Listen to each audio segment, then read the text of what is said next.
the reality is that all social media has gone towards short term, right? And it's one of the biggest challenges that we have in terms of teenagers today. And I call it digital atrophy, actually. So, I ruptured my Achilles a couple of years back, and it was amazing how quickly my leg went from, not muscly, but regular to no muscle at all. And what's happening with teenagers today is what I would call digital atrophy, and even adults. So this is not unique to teenagers, but if you are an adult and you're spending a lot of time on your phone, then the same things are happening. We're less focused. We're not able to think creatively anymore. We're struggling to have conversations or, connect with people in real life. This is digital atrophy, and it doesn't get better by spending more time on your phone. It only gets worse. The only way to get back, and you can get it back really quick, but you've got to put your phone down. You've got to stop scrolling, and you've got to just engage with these conversations.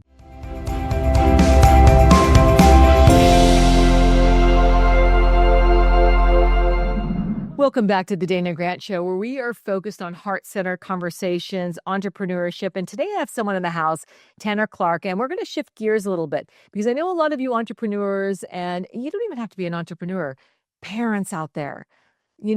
Being parent of 3 daughters and knowing what I went through, I'm going to say years ago, because my daughters are a little bit older, I know that something about what grabbed my attention with you, Tanner, and I'm just going to say welcome to the show. Thank Tanner. you. I'm excited to be here. Yeah, I sought you out because I loved your energy. I loved your message. I loved your service. I was watching your videos. Like I said, we talked earlier, early in the morning, going to schools. And I'm like, I need him. I need him to come on and talk about what this looks like. And I saw the 1 second of strength. And why don't we start there? I mean, you're a TED talker. I could go into all of the things you are, from corporate to this. What made the pivot? And two questions. What made the pivot to do this, the drive, and what is 1 second of strength? Yeah, well, thank you, first of all. I'm glad you sought me out and found me. And I don't know how worlds collide, but through social media and through, all the things tech they do. But, I think, for me, where if I go way back in time, I heard somewhere, maybe it was Ed Milet, I heard somewhere that you are most inclined or prepared to help the person you once were. And at the heart of it, I was an unmotivated teenager. When I was young, when I was 14, my mom and dad, they were worried about me. They sent me off to a 3-week summer work camp to try and learn responsibility and try and, be motivated, because I didn't care about schoolwork. I just didn't care. And I wasn't a bad kid. I wasn't really getting into trouble. I just didn't have any motivation or passion towards life or towards the future. And, so as I think back on time, and you can always breadcrumb your life to where you are and kind of look back and see all these little, serendipitous miracles that lead you to where you are. I'm here because, one, that's who I was. And then over time, I just recognized with social media, with the challenges that teenagers are facing today, that it's not getting better. It's actually getting worse, and it's actually getting harder. And so about 5 or 6 years ago, as I was getting into public speaking and motivation and starting to help people, I just had this calling on my heart that just, as clear as day, you need to focus on teenagers. And I was like, I don't know what that means. I don't know how to do that, but okay, sure, let's take it.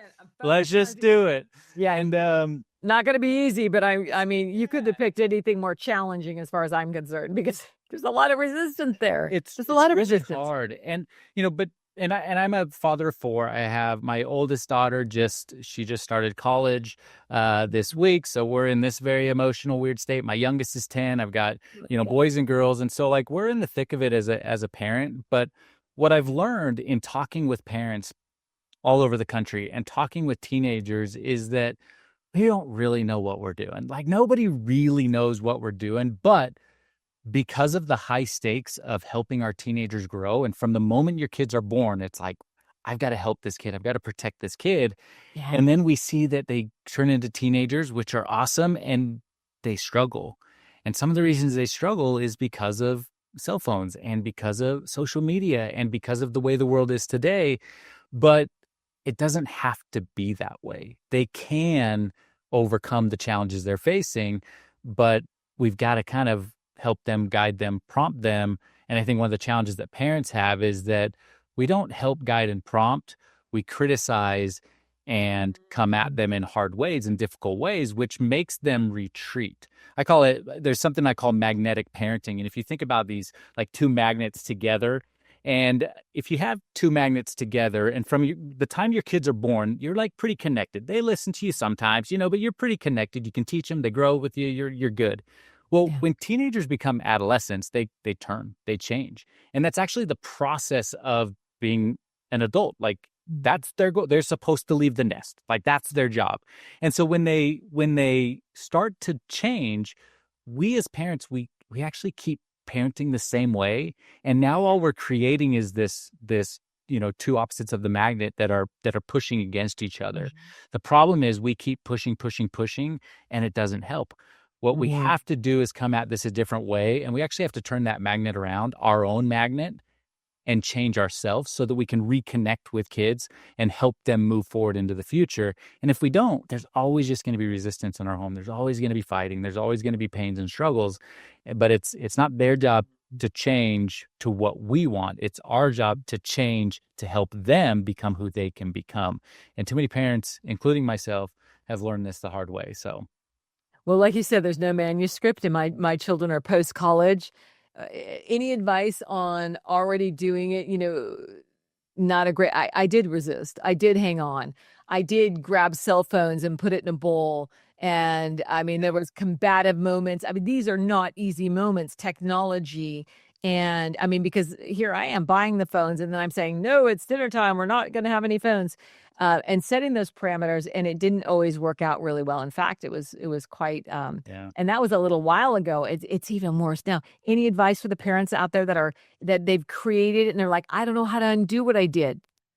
Well, I think that part of it is one, recognize that you are not alone because what you just described is literally every parent everywhere, including my home. And Mm. even if we have the best of intentions to do things better, do things right, we are emotional creatures that we're going to get it wrong.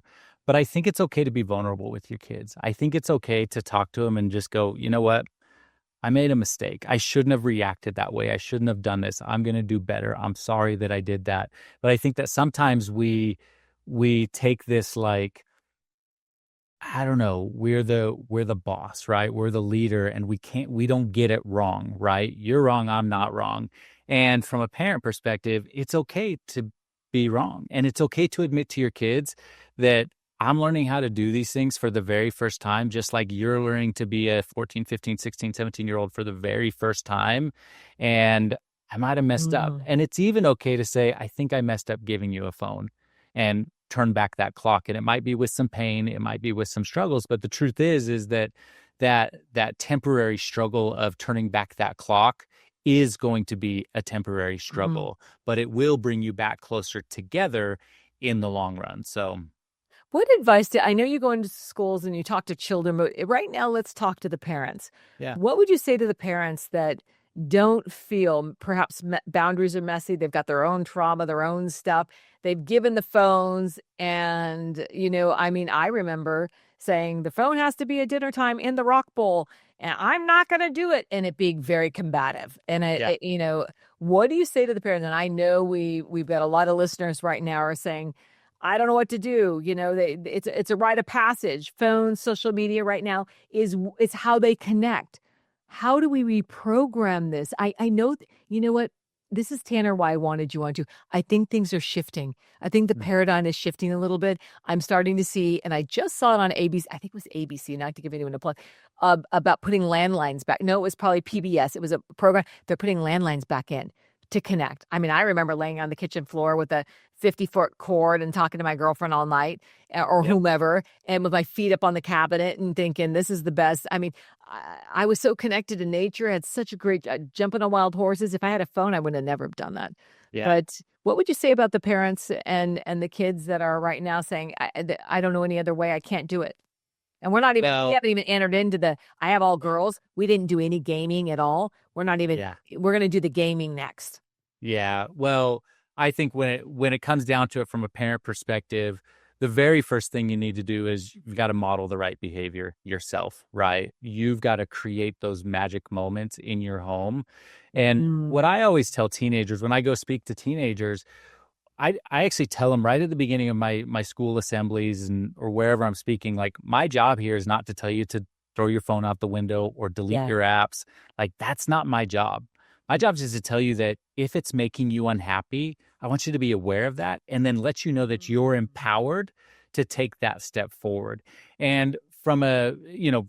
my benefit is I come in as a third party. I'm not the kids' parents. I'm not their school administrators or counselors or whatever. I'm just kind of this third party person who they kind of go, oh, yeah, well, I don't know. Some of them are like, oh, he has a large Instagram following. He must be famous. And I'm like, I'm not. But I do come at it from a different angle with you. But I Yeah. just want you to be aware because I believe that awareness is the key to growth. I think we're growing all the time, one way or the other. We're going up, we're going down, whichever direction we're growing, we're growing. We're never Yeah. stagnant. The question is it purposeful? Is it direction led? Or is it just not? And so what I want teenagers to recognize is that you have that power, that 1 second of strength to make a hard choice in a difficult decision.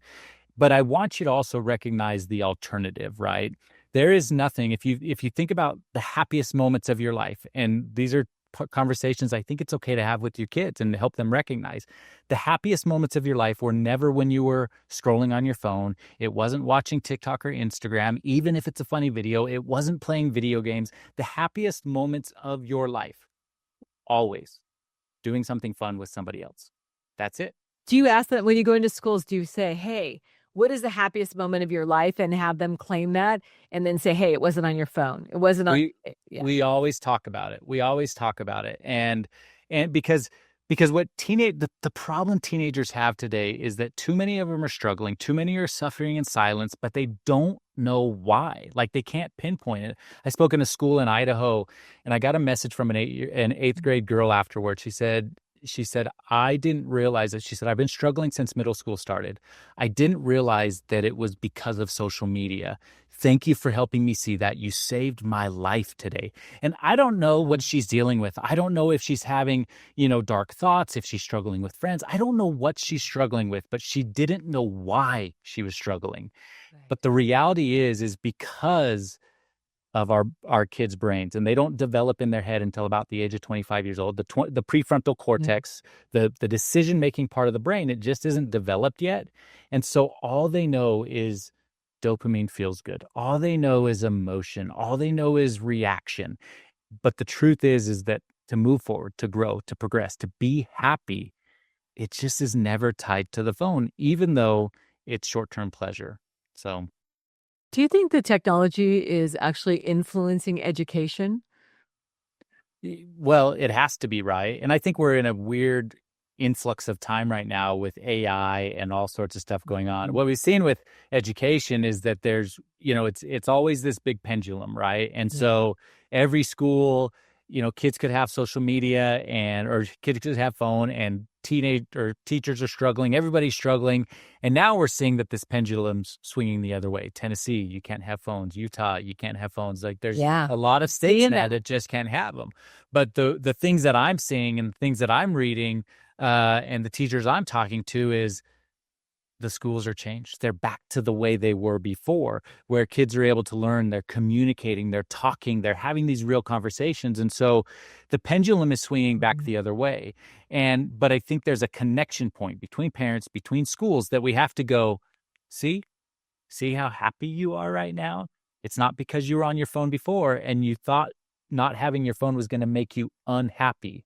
But these resilient kids are not unhappy because of it. They're happier because of it.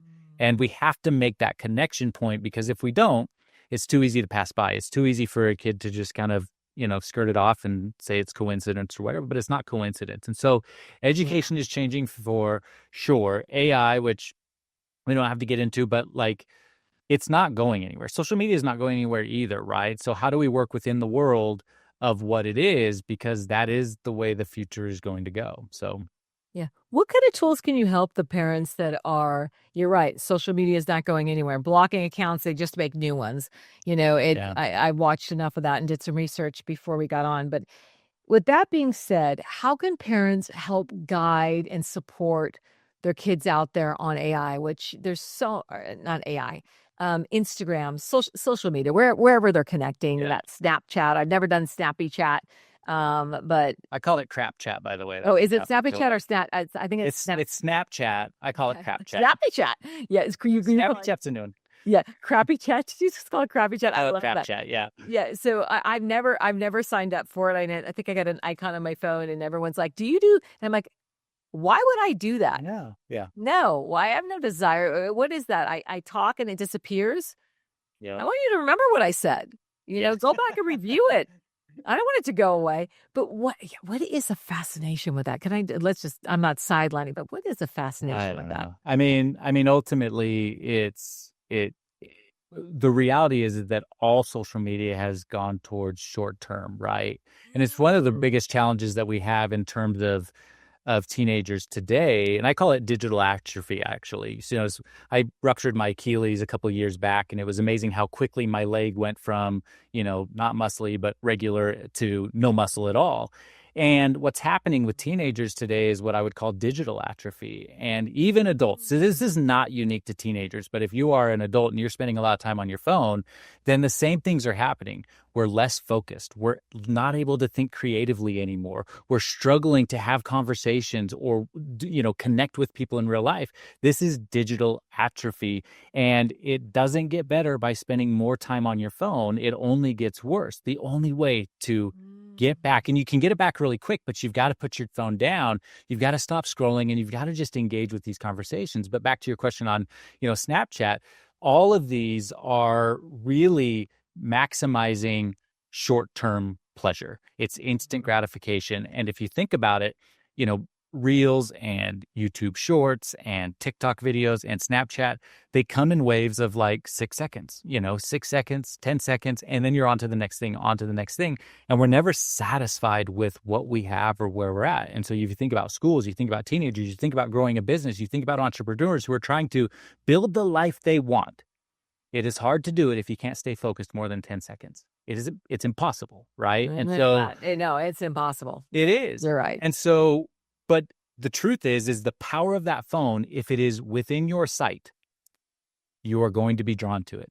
If you are sitting at your computer trying to make cold calls, trying to email people, trying to build your business, trying to do whatever is on your list that needs to be done, which is all hard things. Everything's difficult, right? It's hard. It's made to be hard, but Yeah. the happy life is after that. But if your phone is even within sight, you're going to go, I wonder if I've got any Instagram notifications. I wonder if I've gotten any emails yet. I wonder if I've got any text messages. I wonder what the weather is. So you check your phone, and every one of those gives you that cheap dopamine hit. But instant gratification never leads to a life of satisfaction. And How long does it take to detox that? You said an analogy with that, and you threw me back to when I was, I think, 19 or 20. I broke my leg and went into surgery, and I was laid up for a long time. And I remember going to the pool and having one leg like this, and I was an athlete, and one leg and I'm like, yeah, oh my gosh, the leg in the cast. And, I had like 65 breaks. And I remember going down to the pool on my crutches and looking at my leg, saying, that's not my leg, and having to build that muscle back. But yeah, I look also back how I laid there and thought, no TV, no social media. This is like 80, 86. Is yeah. that 80? Yeah, 87, 88. Yeah, about that. And I'm thinking, what do we do to reintroduce? I'm not going to say boredom, because I never felt bored. I love I'm a daydreamer. I won't even pick up my phone or watch TV on a plane, and I do some long flights all the time. I am known for looking out the window, and I do videotape clouds a lot. My cloud is full of clouds, but I love to daydream, and it's where that creativity. I don't want to be bothered. That's my peace. Yeah. No one can reach me. My phone never works with the whatever it is in the sky with the Wi-Fi. And Yeah. I'm like, nope, not working. And it really doesn't work. It's like Yeah. the universe is just protecting me.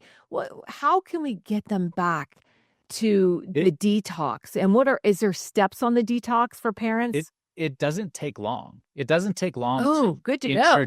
introduce that reconnection or that recreativity, right? Or recreativity. I don't know if that's a word, but that I like creativity it. again, right? Yeah. We'll go with it. But it doesn't take long, but it takes purposeful effort and Mhm. choices, right? And that's the problem is that most of the time, whether you're an adult, whether you're not, if you're putting down your phone Mhm. and you're saying, "Hey, I'm going to spend time away," then it just calls to you. It's just is always calling. And so if you want to detox, you I would just go cold turkey. I think you just have to Oh, so delete there's no the apps. steps in the detox. I was gonna say, what I kind would. of for parents, Well, how can they prepare? What steps? Because, they're like, I've got no tools. They're addicted to the phone.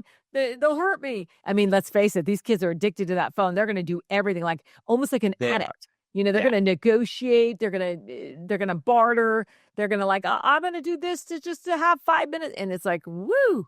So Well, it's an addiction. and every parent sees it, or my son, he's 10 years old, and if he's playing a video game, um you know when you take that video game away, you turn it off because it's time to turn it off. There's two things that happen: either frustration, he's mad that he had to turn it off before because you've literally ripped the binky out of his mouth, that dopamine, that pacifying that feels so good. Of the binky. Or the next immediate words are, you just said it, I'm bored. And it's like, you're not bored. Like you're Yeah. not bored. You're not. And there's a million things that you can do. But I think that, you know, and I think it depends on the level of, call it addiction, right? The level of addiction that you or your teenagers are going through.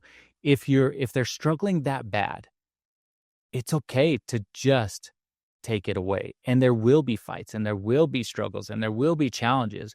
But, James Clear would say it. You can't just take away a bad habit. You have to replace a bad habit, right? You have to give Right. something else to be able to replace and refill that Yeah. that void, right? And so what are you going to refill it with? And as a parent, you should be prepared to Yeah. step in and help fill that void. Yeah, there it Hopefully, is. As a parent, be prepared. And parents are so busy right now. And, I think the phones are an easy way. Like they're busy, I'm busy. It's all okay. But when yeah, you take that, like you said, binky away, we're gonna have to up the ante here, and we're gonna have to replace it with, hey, let's go for a walk. Let's go do a hike. Oh, I'm all yeah. about getting outside. That's like my solution for everything. But And the one thing I would say is in that separation from the device, the number one thing you can do is increase real life connection, right? So it's not separate and go sit in your room. It's not separate and not be around. It's separate and let's go play basketball. Let's go do whatever. Go on that walk. let's play This board games. Let's play let's board play games. We cards. do Yeah. we do a lot Let's of cook. cards right now in our house because it brings you together. It's Yeah. fun. It's competitive. The Yeah. most recent one's called Taco Cat Goat Cheese Pizza, and I'm not very good, but the kids love it, and so I lean into where the kids are at. Right. Yeah. One of the things I do in my school assemblies, we do 8-second bear hugs. So there's a therapist who had said you need 4 hugs a day for survival, 8 hugs a day for maintenance, Yeah. and 12 hugs a day for growth. But Love the that. power of an 8-second hug is that when you hug for longer than a couple of seconds, there's actually this release in your body that brings joy. And Mm. so with these kids, I've done it to 50,000 students all over the country, and some of them don't want to hug and they'll do fist bumps, and that's fine. But Hey, like, can we hug ourselves? Like yesterday, here I sure, launch a book. I'm on all day. I work at home. I'm here 15 hours a day, working all over the world. And then it ends, and I'm thinking, I have no one to hug tonight. Can I hug myself? Do I get the same dopamine? you should. You should. I would look yourself in the mirror, give yourself a fist bump, give yourself a high five, whatever it I is, do that.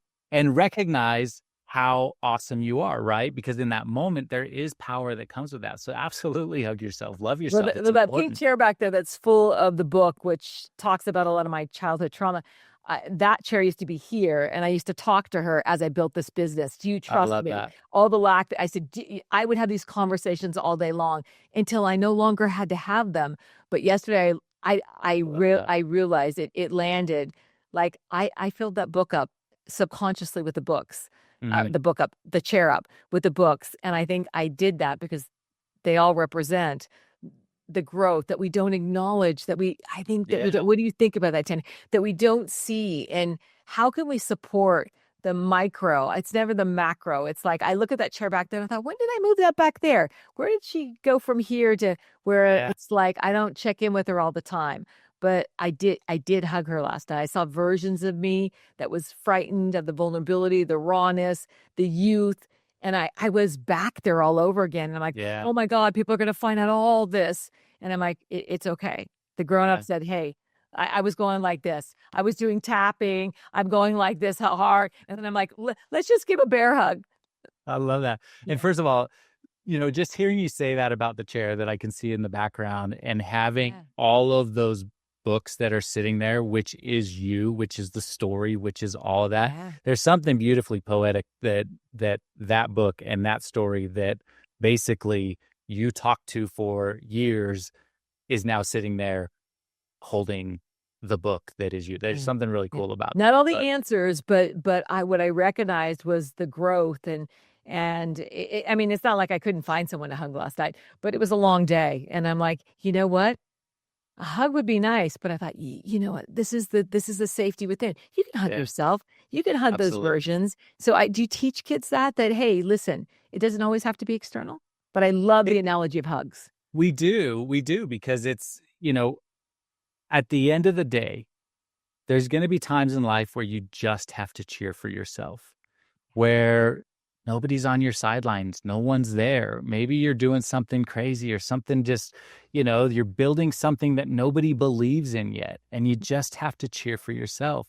And I Mhm. think that, with teenagers, with me, with everybody, it's it's those times where we stop loving ourselves, stop cheering ourselves, stop knowing who we are. Mm. Those are when it gets really dark. And that's when it gets really hard, because in that moment, if we haven't built ourselves up enough, we haven't been depositing, those coins into our piggy bank of love. If we haven't been doing that, and then we always look outside for external support and it's not Yeah. there, that's when sadness happens. That's when we start feeling that we're less than. But the truth is, you're not. You're Mhm. not less than anything just because nobody's standing next to you. You Yeah. know, in fact, I think there's times where, the fact that nobody is standing next to you is what shows exactly how strong and how powerful you are. And too Mhm. many people are just not understanding that. And they're just looking at it going, man, I just am not good enough. I'm not good enough for anyone. No one believes in me. Yeah. And the truth is, that's not true. Yeah, just holding that quiet space and being okay with not having any connection and validation for who you are and being still. I launched a cauliflower pizza crust company and co-founded it, which ended to be a pretty big deal. It was the first cauliflower pizza crust company that launched. And when it was going on, nobody supported. Nobody, said who's going to buy a cauliflower pizza crust, and ended up a lot of people. But I I've remember tried that. some cauliflower pizza crusts and they're pretty good. Maybe I Yeah, tried yours. I don't know. yeah, well, cauliflower foods, and I had a business partner. But what was so interesting about that is I remember feeling really alone, and Mm. I had such a belief system in what in this product. But I remember I even remember being in a restaurant once and someone talking about this new product that was on the front cover of a Mm. magazine and saying, "Who would ever eat that?" And of course, I'm in some diner and luncheon and steak place, and I'm like, "Of course, that we're not right. Yeah. That's terrible. It's gonna flop." Well, no, it didn't flop, and it ended up being $1 billion industry. So sometimes we have to go out on a limb and hold Yeah. that space for us because if we tap in, how do you teach that to kids if Well, parents can't hold that space? yeah. I mean, you've got to help them recognize their small wins. You talk about micro, right? Well, Yeah. if you breadcrumb, and it doesn't matter if you're 16 years old or 10 years old, but there are things in your life that you've done it really successfully, right? And maybe it's not on the same magnitude of $1 billion, enterprise or $1 billion company, but there are little things that you've done. And it's okay to celebrate even the smallest wins that are going to Mhm. help you grow into your future potential. So I think that, for me, it's helping them recognize those small things. And when we talk about your your 1 second of strength, that is that 1 second. And I call so your 1 second of strength. I think this was the first question you asked me, and I Yeah, never I know. I answered was it. gonna So that's fine. like 1 second of strength. So Let's lean into that. What does that look like? What does that feel like? What does it mean? so your 1 second of strength is the power you have in any given moment Mhm. to choose the response that you want to choose, to overcome fear, to overcome doubt, to overcome emotions. If you're feeling sad, there's 1 second of strength where you can choose gratitude. You can choose to lean into service. You can choose so many things. But if you think about teenagers and adults, we're these emotional beings, and we've got these, Yeah. our minds that are always defaulting towards comfort. They're always defaulting towards safety, right? The fight or flight mechanism. Well, And reactive and and reactive. defensive. So how do they have that 1 second of You strength have when they're like, 1 second. Well, you have to choose, right? I think that there's what I would say is there's power in the pause. We have so many things that are filtering into our brain in any given moment, from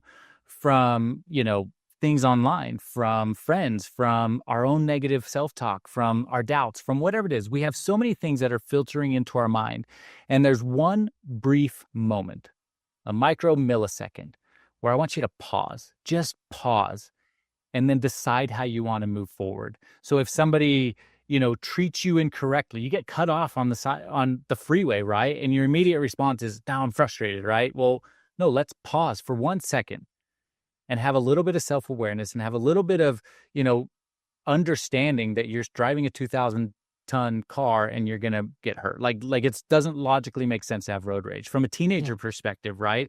You're scrolling Instagram and you see an influencer who looks pretty, or has a body or whatever, and all of a sudden you're starting to compare yourself, and you start to look at yourself and go, man, I am just not good enough. Well, you have 1 second of strength to recognize something about yourself that you're grateful for, something good, something positive, So and there's then the one move second on. you pivot and like, what can I be? It's So you one. kind of edify. What can I bring up that's terrific about me? What if they can't find it? What's your It's second? there. It's Yeah, there. of It's there. course it's There's there. always something that's there, right? And Yeah.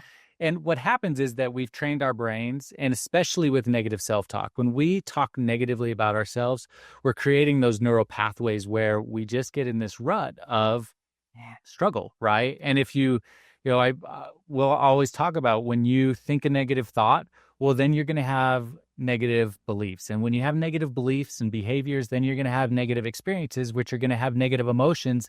And now we're reinforcing negative thoughts. So there's that 1 second, that pause, where if you think something negative, break it, break the cycle and think something positive, think something different. And I know it's hard because, and I've been in that self-doubt space in my life, and I've been in that imposter syndrome. I've been in that, I don't like myself for these things. I've been there. Everyone's been there, Yeah. but it's not true. I think you've got a book behind you that talks about the lie, right? And I think that we tell ourselves a lot of lies, but that 1 second of strength is where you tell yourself the truth. Tell yourself something true that is going to lead to the right behaviors, that is going to lead to the right experiences, that is going to lead to a new positive emotion, and then reinforce it and reinforce it and reinforce it. And pretty soon you're you're changed. You're different. I issued this morning on the way to school, I gave my daughter and her friend and her brother a compliment challenge. I wanted them to just compliment Mm. people, right? 5 minimum compliments, but ultimately I wanted you to just as many as possible, and I'd buy the winner a candy bar. Well, the reason why is because when you give someone a compliment, you've stopped thinking about you. You are lifting them up, and the moment that their demeanor changes because of because of the positivity that you just ingrained into them, now Mhm. I change, right? So if you're struggling as a teenager and you can't think of anything good, you can't think of anything positive, and there's just negative self-talk, then give somebody else love. Love somebody else for who they are. Lean into them, and you'll start to feel love yourself. And I think that there's this beautiful cycle in life that when we start to do that, we might be Mm. thinking outward. We might be helping outward, but all we're really doing is changing our inward. And when we do that, the result Mhm. is joy. The result is happiness. So, How successful is that when you go into schools? I mean, let's face it, kids are self-conscious. They think everyone's watching them. Everyone sees everything. When everyone's so focused on themselves, they can't yeah, even, it's like that viewmaster. They can't see anything past what their own directive is. How yeah. how do you reach them and let them know, man, it's not about you? Well, it it's hard because it is about them, right? And to an extent, even though we want to give compliments to other people, we want to hug other people, we want to connect with other people, we are doing it selfishly to be happy ourselves. And I don't think that there's anything wrong with that, right? Like Yes. that's okay. Yeah. But we're not doing it out of selfish reasons per se. We're doing it to lift up the whole. All ships can rise when we choose kindness, when we choose grace. But, from a teenager perspective, the reality is that, you know, I always tell school principals, look, there's going to be a lot of kids in this school who are way too cool for anything I have to say. And there's a bunch of kids in this school who are going to pretend like they're way too cool, but they're listening. Yeah. And then there's a bunch of kids in this school who are struggling today. I believe if you brought me to your school, it's because there's 1, 2, 5 kids on your mind that need this now. And we're going to help those kids. I got a note from a teenager, a high school senior one time, and she said, it's amazing how the right person comes into your life is exactly the right time to tell you exactly what you need to hear, right? I don't know what she's struggling with, but my goal is to go in and not talk to an audience of 500, 1,200 kids. My goal is to come in and talk to you. I'm going to talk to you heart to heart. And if you feel the need to change, if you feel the need to tweak your life, to get off social media, to unfollow someone, to mute, to whatever it is, then you have that power in that 1 second of strength. And when you find your 1 second of strength to walk away from the thing that's hurting your heart, the very next second will be the best second of your life. Because in that moment, in that second, you'll feel freedom. And I would challenge, if to the people who are listening today who are struggling with any of this stuff, I would just go on social media right now today, and I would unfollow, not you, and maybe follow me, but don't unfollow you, but unfollow 5 people. Follow Tanner Follow Clark. me, unfollow. But like I would just find 5 people you've been comparing your life to. 5 people that when you scroll through, you're kind of not very happy, and you start doubting yourself because of them. And it doesn't matter even if it's someone right? Find 5 people and just use your 1 second of strength and hit that unfollow button. And when you do, you will immediately feel different. The weight will be lifted off your shoulder and you'll feel better. And there's nothing that can replace that joy other than actually practicing it and actually doing it. So, And I'm going to add with that, I think it doesn't mean that you don't like that person, because what's so interesting? It was like 2 a.m. and I'm getting up, I'm doing my meditation, I'm getting ready for my day. And I think I was losing weight and reinventing my life. I don't know what period of time, but it's this 50-year-old woman who just is friggin', I admire her. I'm supporting her. And I'm like, yeah, you make me feel bad every time I see you, because I'm never going to have that right. body. You have curated that your whole life. That is not me. I've busted my legs. I've done incredible. This is my body. But I was comparing, not about her. I admire her, but I had to mute her because I said, this makes me feel bad. And I felt bad about having to feel bad. But you know what? After I didn't have to see her, she just kept coming up on my feed. And I'm like, you know what? But it did plant a seed, I'm going to say, where I started bodybuilding and doing all the things. And I thought, maybe by the time I'm 65, I'll enter contest bodybuilding. But I'm never going to be that. And every time I saw her, I just felt bad about my progress of like, I don't know if I'm ever going to. I mean, it was crazy, the outfits, all of it. And I'm like, no more. And I dig her. She's lovely. It's nothing about her. It's just the way I received it. So I love that you said that, because we tend to say, I can't do that because you know what? We can. And I'm going to tell you that I've gotten messages of people muting me saying, you just, what is that saying? Fall in a pile of shit and come out smelling like a rose. And everything you do turns to gold, and you keep and I'm like, and I can't stand it anymore and I'm like, woo. And I'm like, hey, I don't take it personally. I'm like, I understand. What can I do to help or be of service? And sometimes there's nothing I can do. Yeah. But I understand. Mute me if you need to. You know. And it's important to recognize that, right? But what I want teenagers and your listeners to know is you do have that power. You do have that 1 second. I think for adults too, this is powerful. I think that this is like a universal energy here. Yeah. I always tell kids and adults, social media sometimes feels dumb. And when social media feels dumb, just do one of these 4 things: delete, unfollow, mute, or block. Those 4 things, the acronym DUMB, will change your relationship with your phone for the better and put you on a good mental path to get to where you need to be, right? It didn't, unfollowing that person or muting that person for you, it didn't mean that you stopped exercising or stopped doing the things, or even, nourishing the seed that she probably planted in you. That's She did. phenomenal. You know what? She's She actually made me love my legs even more because they're riddled with scars and accidents and surgeries, and I almost lost them. And I'm looking at her perfect legs saying, but you know what I thought?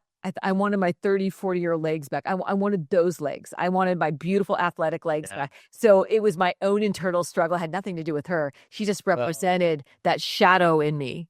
and it's And great when people can plant those seeds in you, but we have to recognize is they don't water the seeds. You do. mm, You're the only one that can actually water them. You're the only one that can actually fertilize them. And so after the seed is planted, recognize where that nourishment is coming from. And if it's someone on social media who is not helping that process, yeah. protect yourself from it, right? Because, I always, this is way too far in the actual weeds, but I always notice when I'm picking weeds out in my yard, Mm-hmm. most of the weeds, the tallest weeds, they grow in the middle of a plant. Mm. They grow right where the water is dripping onto the plant, and they're hidden there. They're hidden in plain sight, but they're always the tallest weeds, And they're hardest to find too. and they're the hardest to find. But it's also the most important to get rid of, right? Because Mm. that is what is truly going to drain and going to Mm. hurt the seed, hurt the plant that you're actually trying to grow that is building beauty. So Great get analogy. rid of that. You've Yeah. got to get rid of it. So Gosh, this is brilliant. I think it's not only for teenagers, but helping parents, mirror back their own behavior of how we show up in the world, where we're comparing, how addicted are we to technology? What yeah, what are we teaching? And I think for a lot of kids, they're like, well, hey, it might be great for some people, but not great for me because my mom's on her phone at dinner time and my dad's working. And you know what? I was guilty of that too. I was yeah, guilty of, hey, your phone, and I never would have done that before. I was late to social media, late to have it. I didn't want to be connected to my phone, hung out in my fig tree, my garden, my lap pool, was not interested yeah. until I created a business. And I'm like, oh, but I have to. What do you say to the people that say they have to? I don't feel have to anymore. In fact, I've plugged people into primarily, but I like to answer my own messages. And as Yeah. you know, I reached out to you personally. I don't let my team do that. I want to do that because this is energy connection. And what do you say? It's dual question here. What do you say about the people that say, and I hear it all the time, social media isn't real? Connections aren't real. I'm going to defy that because Yeah. I have flown in and met friends and have developed relationships that are very real.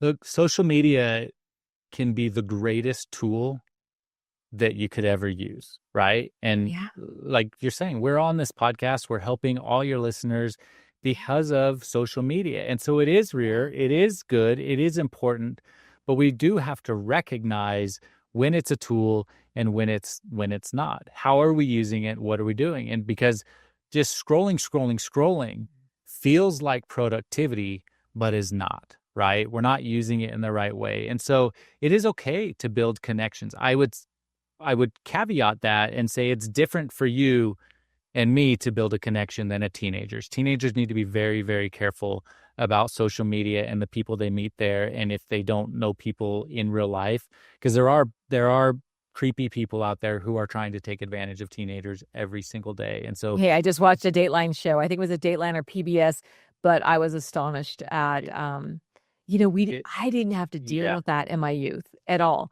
I mean, creepy people driving by once, scared me, but so different than yeah, not knowing who and might have a teen. I just, maybe it was catfish, but I yeah. was like, oh my gosh. They're It's dealing real. with so much more Yeah. than I wouldn't say we, you're younger, that I ever had to deal with. It's real and it's scary. And I would just a word of caution for parents. Please, please, please, please, please don't have the mentality of not my kid.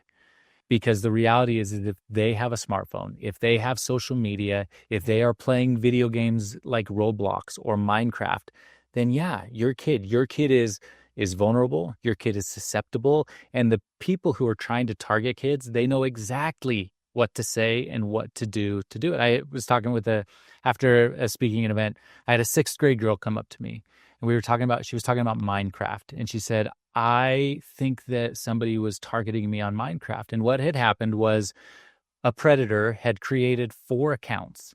And with 3 of the accounts, he was knocking down her towers. And so she did the logical thing. She ran to the 4th person who was creating safety for her. And he groomed her right into trust, right into love, right into understanding, so that he or she could take advantage of this 6th grade girl, because kids just don't know what they don't know. And so, Yeah, you deeply know, vulnerable. Yeah. You know, you deeply said that and vulnerable. I had forgotten it. One of my daughters through, I think she was 7th grade, could have been 6th, 7th grade. I don't know what that thing, iPod, and she had Yep. access to Wi-Fi. I didn't know because I didn't care. But it was a big event and she had a predator. It went, and I remember thinking, how did this happen in my home? Yeah. How did this And happen in my home? it's scary, and it It was, makes oh, you it was lose terrifying. Oh, control. they threatened to kill me. It was incredible. I grabbed it. Just I Yeah. literally at 10 o'clock just felt it, went in, grabbed it, and all hell But broke loose. All hell well, broke loose. thank goodness for your premonition there and It was. spirit away It was from some that, and just that weird brought you feeling. towards that. Yeah. Yeah. Because But it yeah, because it could have it saved her life. You don't know oh, you what better would have believe it. happened next, Yeah. but it's a huge thing. So I don't know. I just think that, as a parent, social media can be good. Social media can be the best tool in the world if you're using it the right way. But at the same time, it can be used the wrong way. And from a teenage perspective, they don't really know. It's just a it's a consumption device. And I just think that happiness in my life, I'm happiest when I'm creating things and when I'm growing. Mhm. It's happiness, it's joy. And I don't think I'm unique in saying that. I think that even a Yeah. 5th grader is happiest if they're creating things or if they're growing, right? Like Mhm. that's what creates happiness. But this device is used for consumption, right? And if we can just Consumption. consume all day, it's not going to help us. So my daughter, she wants to create a YouTube channel. And we've had lots of conversations about it, like should we let her, should we not? In fact, if you go into a school and say, "Hey, what do you want to do for when you grow up?" all the kids will say, "I want to be a YouTuber or I want to be an influencer." And Mm. I always say, you don't become a YouTuber by watching YouTube. You Mm. become Love one that. by creating Yeah. content, right? And so there's a Yeah. difference there. It can be used as a tool, it can be used for good, but we've got to just Mhm. recognize when we're using it the right way. And unfortunately, because of the instant gratification of this device, most of us aren't, including me a lot of times. Like, Yeah. we're just not. So, Well, you know, with AI and all the things, I really lean into being curious and creativity. yeah, Not that I can draw, sing, or do any of those things, but it doesn't stop me from trying. yeah, I do it in different ways, perhaps creating and cooking and gardening. And I think that we have this idea of what creativity looks like. And I yeah, said, just do it. It doesn't matter, you know, what that looks like, but just drop in and be curious about it and be creative. And I love yeah. that because it disconnects from this program, this robotic program. No offense to my daughter's boyfriend who builds robots. I know this is his world, but yeah, being programmed Yeah. is something that frightens me and that I see. And Tanner, you've been so illuminating. And this has been I kept looking down at my notes. I'm like, 4 pages, and I once again I didn't ask anything because it took on a life of its own. And I think this conversation, you know, we couldn't end here. I mean, it could keep going because there's so many levels of connection Yeah. and understanding this youth and understanding parents and I think the communication is key, and boundaries and being uncomfortable and realizing that you're going to have to up your ante with curiosity and create you're going to have to lead with that, you know, being creative, because if you don't do it, they're going to be like, I'm bored. It's like summer camp. I'm bored. Well, guess what, they're not going to do it until, you know, perhaps you engage or lead the way, which as parents, I think sometimes in this world, I'm seeing a lot more kids lead. Mm, Parents don't lead as much as I see kids leading, yeah. and it's pretty interesting. So, it'll be so what can we lead the listeners with that you can find some quick tips, strategies if they're struggling with any of this right now?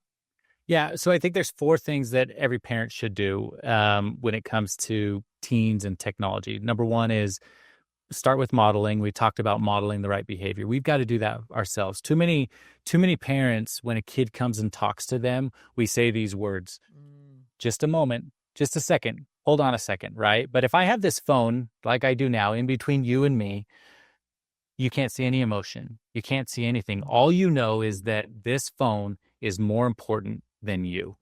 And when we have our phone in between us and our kids, we are simultaneously increasing the value of our phone and decreasing the value of our kids. And so that's the number one biggest thing. If you want to change the dynamic of your home, in your home, change the dynamic with your phone. That is the number one thing you can do, and make sure your kids recognize that you're not on it during family time. You're not on it when you're in the room with them. Yes, you might have to work. You might need to check your phone. You might need social media, all those things. Got it. Do it on your own time, not on your kids' time. Because I think that, the other piece of that is we need to be present in the moments that require our presence. Yeah. But we also need to create those moments with our kids. So it's our job to create those moments. It's our job to lead by example, which we all know, but difficult your sometimes. Kids are going to crave it, right? When you said kids are leading this, it's because kids are craving it. The problem is we're not listening. And if they're craving it, it's because we're not giving it to them enough. I had this experience, I actually shared this in my TED Talk, but I had this experience with my daughter where one night we had just put the kids to bed. And she was, like, that's that magical time of night where you're like, peace, I'm free. It's great. You know it, right? And so I was just kneeling by the side of my bed. I was on my phone and I heard these footsteps walking down the hallway. And I knew, because this is my daughter Quincy, and she is like my get out of bed child, always getting out of bed. Something's always wrong. Her stomach hurts, her head hurts, something always hurts. And that night I thought, no, it's something else. It's something else. And she goes, Dad, my toe hurts. And I'm like, your toe doesn't hurt. And usually I'd be like, okay, give me a quick hug, go to bed, And so, but that night something was different. I threw my phone across the bed.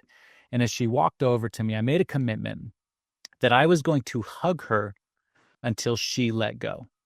And she hugged me for 5 minutes. Wow. And I remember sitting there for 5 minutes as I'm hugging my daughter, thinking about what she truly needed. It's not her toe. It's not her stomach. It's not her head. She needs love. She was searching for the love that I wasn't providing. And so if your kids are leading out, it's because they're searching out. It's because they are wanting. It's because they are craving. And if we are sitting here on our phones, we cannot reciprocate the love that they actually need. And so if there's one thing you could do to change your kid's life, it's change your relationship with your phone and increase the amount of time that you're spending with them and creating those moments of presence so that you can create that love that they actually need is the number one thing that I would recommend. Wow. There was 4 things I was going to say, though. And I know that was like, we could have ended on that. But I do want to end No, we're not going to end it. Give the fourth.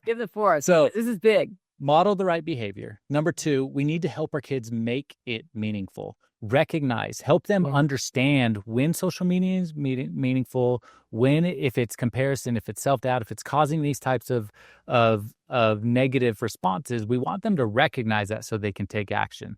The third thing is, I think that every parent needs to manage the phone. If your kids have an app, you better know what's on that app. You should probably be on that app yourself. You better know how to work it, how to use it, understand it, because your kids know, but you need to be on there, right? So do you recommend parental controls? I do for sure, and so there's different phones that are out there. My daughter, 13 years old, it's called the Bark phone for kids. This Bark phone, you can make it dumb, so just talk and text, or you can introduce apps as you feel like your kids are ready. So like for her, she's got like some school apps on there, like Sora, or, she has some, church scripture type apps. She's got a couple of things that she can use that makes it functional, Amazon Music, so she can listen, but she doesn't have social media. She doesn't have internet on it. She doesn't have anything like that. And then she's also got screen time limits where at this time of night, it goes off. And one of the biggest things of managing your kid's phone is that I believe that your kid's phone should never, ever, ever, ever, ever, ever be in their bedroom. It should never be in their bedroom, and it should never be in the bathroom behind closed doors, because especially with predators, with pornography, with all the things that are out there today, if it's behind closed doors, then you can just guess. Even if it's staying up until 2 a.m. playing Fortnite, there's something going on that shouldn't be going on. They don't need to be in their room. So my kids, every night, The phones are checked in, they're downstairs, they never go upstairs in their rooms. Um, so that's the third one, manage. And then the fourth one is monitor. I believe that every parent should have the right and the ability to check their kids' phones, pay attention to their messages, to pay attention to the apps they have, the pictures they're sending, pay attention to the messages on text messages they're sending. But here's the key. Here's the key. And if like parents listen, nothing else is the key. When you check your kid's phone, 99.9% of the time, I don't want you to say anything to them. Do it at night. Like, so my kids check it in at night. So like their phone is downstairs. So like they don't, I can check it without them knowing or whatever. But if there's something on the phone that you don't like, do not freak out.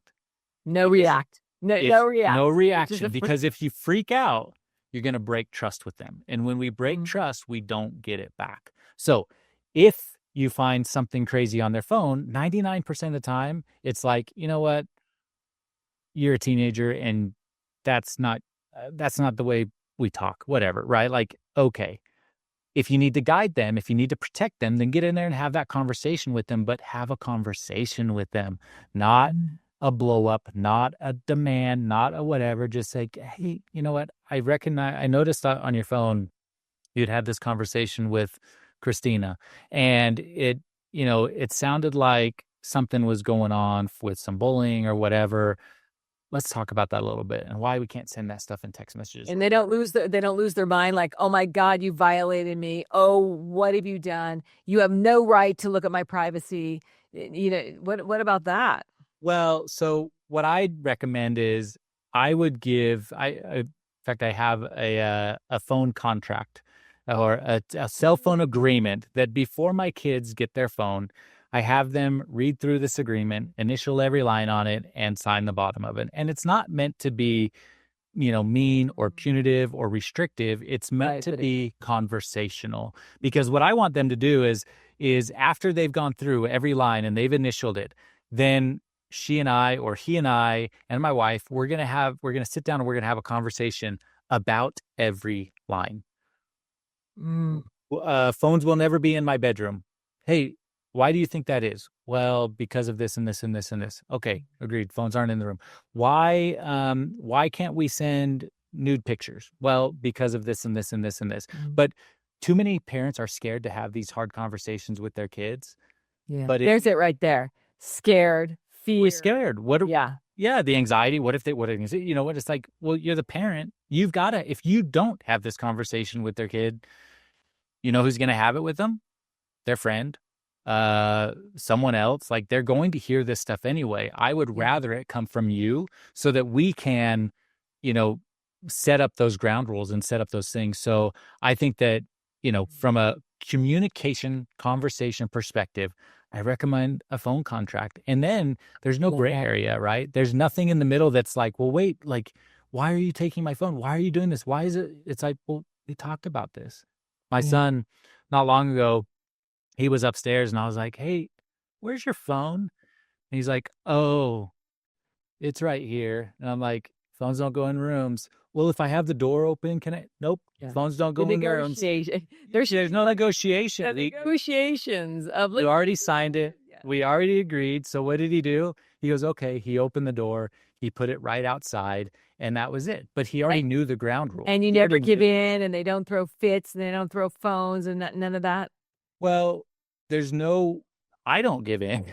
You shouldn't give in, right? If the rule's the rule, then there shouldn't be anything about that. Now, as your kids get older, can you have different conversations? Can you do different things? Sure. But when they're young and you're giving them these phones, and I think there is too early to give kids phone, but like my daughter, she got that Bark phone. It's just talk and text. Yeah. We still have these conversations because I want to have these conversations young while we are all. I was just going to say, we need to have these conversations young, and what happens when we don't have these conversations young and the boundaries aren't set and we've overgiven and we've set this in motion? How do we take it away from a 16-year-old that is total? It's their life. As far as they're concerned, it's like my Fiat was my life. I mean, I'd polish it and I drove my car. The car was my life. And then I got a ticket, and then it got up on my mom took the wheels off, and I'm like, I remember throwing myself on the lawn, sobbing and crying. I thought the world was ending. Yeah. World's gonna end when they get that taken away. And it's my life. How could you do this? My life is over. What It's do we say to hard. those parents? Well, it's hard, and you're going to have these hard conversations. I would make sure you're checking on your kids, make sure you're paying attention to them, because mental health is also real, right? And the reality of like losing something that feels so important is devastating to them. But I Yes. think as you think about the long term, and I would look at you and go, well, your fiat got taken away, but look at you now. You survived. You didn't stay on that grass for long. You got up, you shook yourself off. You're Yeah. extremely successful, right? And you learned a lesson, but then let's go back afterwards and let's have the conversation about that lesson. And you may have a period of time where your kid is really struggling with you. But the one thing I would recommend to that is when your kid is struggling and they are separating themselves from you, don't move further away. Lean in, Stay not out. stay where you're at, stay strong, stay true, not strong to fighting them, but stay strong to loving them, right? And as they move away, because when they come back, I want you to make sure that you're there and not further away. Does that make Mhm. sense? Oh, are you kidding Critically me? Makes important. per When I took that iPod away that night, woo! I Yeah. remember calling my older daughter, who was a decade older, and saying, "She's kicking my door. What do I do?" I mean, literally, I didn't, because I'm like, I want to be present, but I'm not prepared for this. I think I Yeah. took love and logic classes after that. I needed some tough terminology, like, how's that working for you? But the door came Yeah. off. I had to stay the course. It was a tough, miserable time, but it probably saved her life, and I think she's grateful now. And And and emotionally you're stronger now, and it's yeah. hard in the moment, right? Didn't do it perfect, didn't do it perfectly, but boy, I did what I needed to do. You're in the middle of a storm, right? And when you're in the middle of a storm, it is hard and it is rocky, but you do make it through that storm. Snowstorms have ever lasted, right? They all Mm. end. Every single one ends. The storm your kid's going through, it will end. But make sure that when it ends, you're You're not gone. closer. You're Yeah, there. no You're further there. out yeah, stay. I love that. You know what? Tanner Clark, this has been such a great conversation. I'm so glad that I broke from the script, which I always do. I don't even know why I eliminate that. I That's just why we really love you. Yeah, I just love this conversation. I think it's so beneficial, not just for kids, but even husband and wife relationships, partnerships of like, Yep. put the friggin' phone down. I remember at the heat of my business, I started bringing my phone and someone saying, "Hey, you're always on that phone." I'm like, "It's my computer. I'd rather be on this than my computer." Yeah. And they would say, "But you're always," and it was true. I was always answering, and I thought I had to move away, and I had to disappoint people that I wasn't available to answer messages all Yeah. the time because my life needed my attention, and it was a huge wake-up call when everyone just said, "Can't even talk to you. You're not even available," and I'm like, "What are you talking about? I'm right here." I wasn't right there. Yeah. I was multitasking, and I thought I did a great job, but I didn't. But you know what? We can all do better. Hey, how That's can people find you? What do you got going on? Oh man, well we're back in school, so lots of school assemblies. I'd love to go to any of, the parents that are listening out there to your schools, help your teenagers. For speaking requests, you can find me at www.onesecondofstrength.com. And if you just want to connect on Instagram at real Tanner Clark and come say hi and let's be friends. Love that. And we'll have all Tanner's links available to you. Tanner Clark, I mean, the fact that you pivoted and you actually dropped in and took this on blows my mind because that moment where I did that was and love and logic classes. I remember going in there and those were some tough times. And those were court appointed for most people. I paid for the class at the college and I felt like a duck out of water, but man, I learned a lot. The Yeah. statements of affirmation, I still refer that program. I Years later, decades later, but it was so beneficial because I didn't have the skills. So you have illuminated so much. Reach out to him. I imagine you'll be available to answer questions or guide. If you want to find, Tanner, we're going to have the links. If you want him in your school, I think every school should have Tanner in it. Um, reach out, make it happen. Thank you Love for it. showing up Appreciate today. you. Thank you being Thank you so so much. open. You shared so much, and I appreciate you. Grateful. Thank you. All right. For everyone that is listening, thank you for showing up today. And Tanner Clark is in the house, and you're going to want to download this and re listen because, boy, you dropped a lot of gems. Thank you. All right. Bye, everyone.